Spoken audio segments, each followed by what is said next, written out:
not play running back, but Swerving Irvin did. That's how he got his nickname. So yeah, I'm definitely not gonna be 10 straight. That's impossible. You're not gonna make it? You ain't gonna make 10? Okay. No, I'm not gonna be number 10 straight. That's impossible. Okay. Well, let's see. Do we have any idea who number 10 would be? Let's just put it up here. Producer Sean. It's a little sipper. What we got? Clinton Jones. Okay, so for some of you youngsters out there, 1964 to 1966, Clinton Jones starts the list at number 10. And so he played for a national championship, back-to-back national champions back in the day. He gave a hell of a speech. I seen him at the Hall of Fame induction ceremony a year ago. So, hey, congratulations to Clinton Jones. Little CJ. I see you, CJ. You made the 10, baby. Yeah, yes, sir. And then see, for our boy Todd, don't call me TJ, Duckett, 1999 and 01. The Bruiser.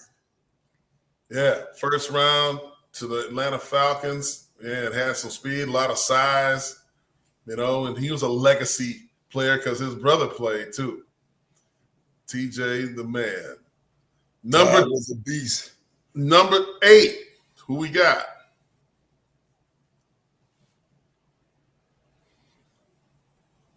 Blake Ezor. Swerve, talk to him, man. You got to listen, man. You a running back. You can't sit back quiet on the damn running back. No. What I'm doing is I'm observing because now you're the announcer. You know what I mean? So I was just waiting to have your back as the background singer. That's all. But one thing about Blake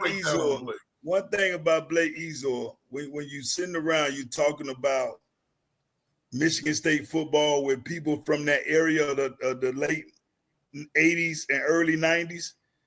Man, they say that Michigan State had a bad white boy running back. Every time I'm talking about the brothers telling, man, so I salute Blake because I never had a chance to see him, but I did see highlights or whatever. But other people, it's funny what other people say about you. That's when you leave your mark. And they say, boy, Michigan State had a bad white boy in the late 80s and early 90s. And that's a shout out to Blake, man.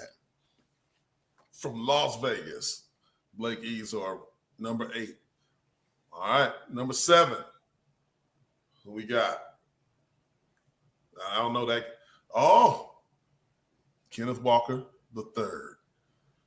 I think Kenneth Walker only 7 because he only did it 1 year. Like if he would have did what he did that 1 year, Low White and everybody else might well take a back seat because he had one hell of a year. You know what I mean? So putting him at 7, I guess is okay because it's only 1 year, but he had one hell of a year. May have been one of the best overall years of all time, right? Maybe that was amazing. Got himself second round draft to the Seattle Seahawks.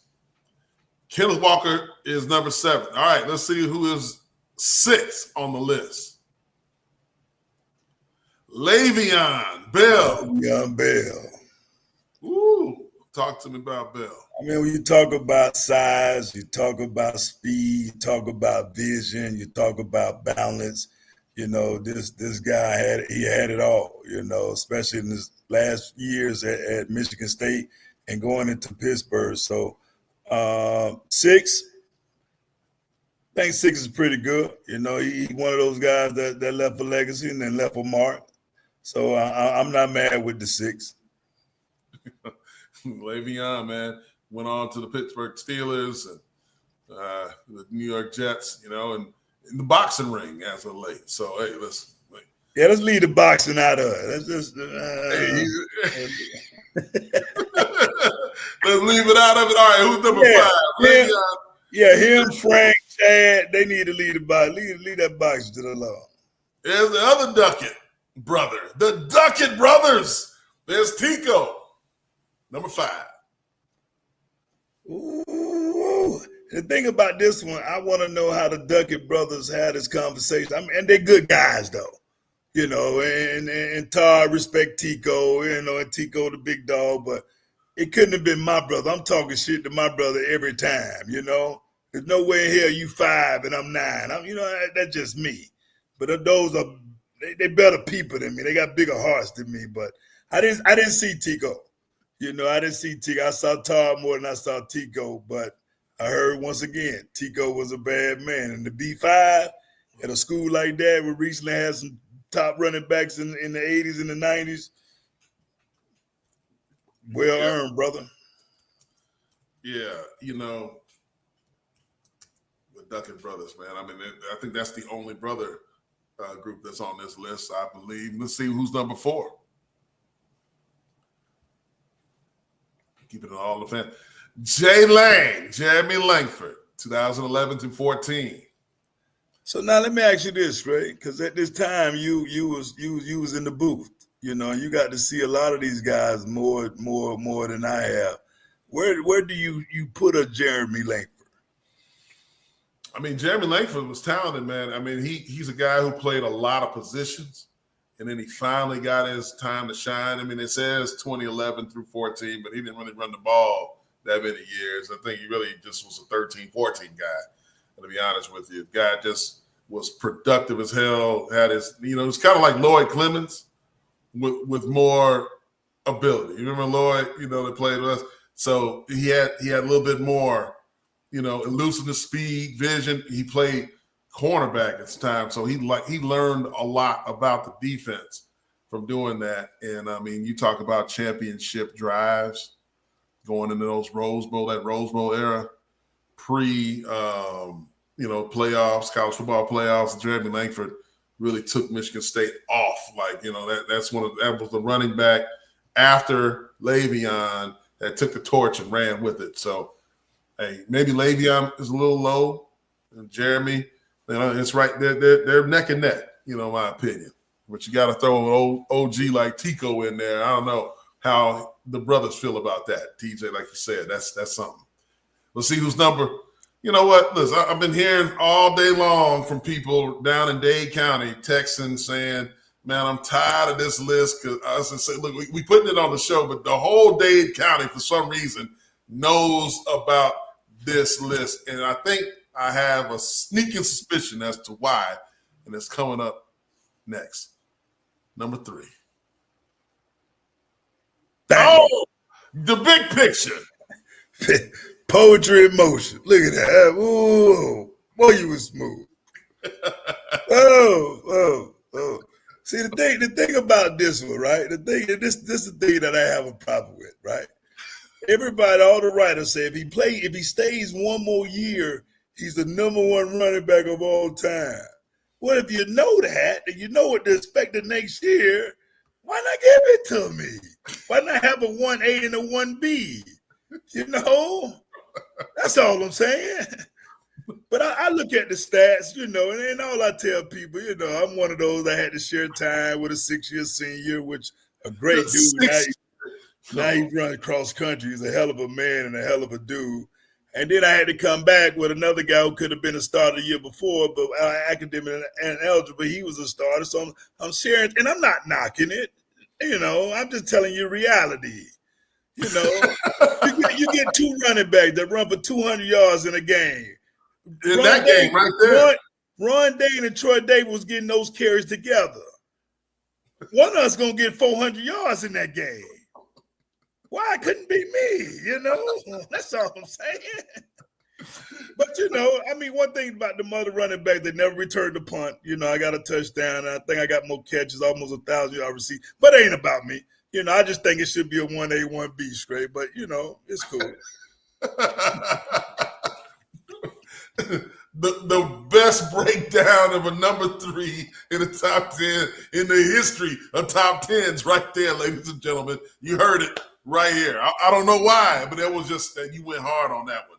All right, let's see what number 2. Cedric, Swerve was that guy. Number 2. Let's see. Siobhan Ringer. Now we're talking about Hall of Famers now. Another Hall of Famer. Siobhan the model Ringer. Yes. Oh, man, hard-nosed running back, man. hard-nosed running back, ran his ass off. I give it to him, but I think he should have been 3, just because I was 3, and I think I should have been 2 because it should have been 1A, 1B for number 1. But at the end of the day, if it had to be a guy that had to be ahead of me, I had to give it to JR because, man, watching him run and playing in those big games like he did, he was a hell of a running back, man. I salute him. Yeah, he friend of the show, solid young man, solid dude, the best, man. And his we can't overlook, straight not to cut, we can't overlook what T. Jackson just said. She said her mama said since you was a Razorback, you've been the best. So, and her mom is a preacher, you know what I mean? And preachers knows what's best for the people, Is that right? Yeah. So I just want to make sure I acknowledge that because the pastor said it. Once you get to the pastor, you on another level. No, you said that. What's a Razorback? Explain that for me. That's a little league team down in Florida City. The exit before you get to Key West. You know what I'm saying? So her mom knew it before time. And who want to argue with the pastor? No, they can't argue with the pastor. Absolutely not. You better not. All right, hey, listen. So Javon Riggins, number 2, solid dude, in a Hall of Famer in his own right. I think I remember watching him run for 240 yards. 50 carries, 40 carries. But when you talk about somebody who put a lot of carries, toting that rock on the field. When you talk about somebody who, when the chips were down and Michigan State hadn't been to a Rose Bowl in like 20 years, and they needed somebody, wasn't a passing era in that year. You talking about in the mid to late 80s now. You just want to hand that thing off. Bobby McAllister take the snap from Pat Sherman, and who'd he hand that thing off to? Number 1, we rounded it off and ending this thing with the one and only Broward County's own Dillon High, Lorenzo White. Straight. First of all, you didn't have to say the whole Broward County shit. Don't start. It was purposeful. I understand, but don't start no fight. You know what I mean? Because every time I see dude, I think about that in the back of my head. But once again, this is one of those situations where when I tell you about Ezor, when you talk to people about football in that time, in that area, and they talk about a Low White, man, Low White is on rap songs. You know what I'm saying? So to be on the rap songs back then, you had to be doing something. And like I say, the greatness that when other people talk about you know what I mean? That's when you was great. Going on golf tournaments and to hear those stories, and not just with Michigan State, but even when, people ask you in the airport and say, hey, you went to Michigan State? Yeah, I remember when Low White. So when other people talk about the things that you did and things that you accomplished and the mark that you made, I think that's your legacy. And Low White is on the top of that mountain when it comes to that. Oh man, there's none greater than Low White. He's done a lot. No, it is greater than Low White. Don't. At Michigan State, come on now. Right, because you got to say, if I have another year, now let's not stop the bullshit. That's all I'm saying. Don't take me there. You already said that. You already said that, but we got to give him the flowers. He played the whole time. Don't. But watch the greatness shit. Like, that's all I'm saying. Hey, listen, man. Y'all on par. That's what we talked about this with Lowe at the last golf outing we had. That you got to have a running back, like all the running backs, and he has a whole mural dedicated to this. We're gonna have like an event where all the running backs from Michigan State history kind of get there and bring everybody out, because there's so many. There's more than this 10. I think he had 20 on that. You remember the picture I'm talking about? Yes, sir. I'm gonna see can I find that picture. Yeah, send it to Sean. Yeah, it's a beautiful thing. I don't want to take all kinds of time and try to figure this out that late, but there's a ton of running backs, and some of them weren't mentioned in this top 10. This is a great assortment of talent when you talk about the greats in Michigan State history.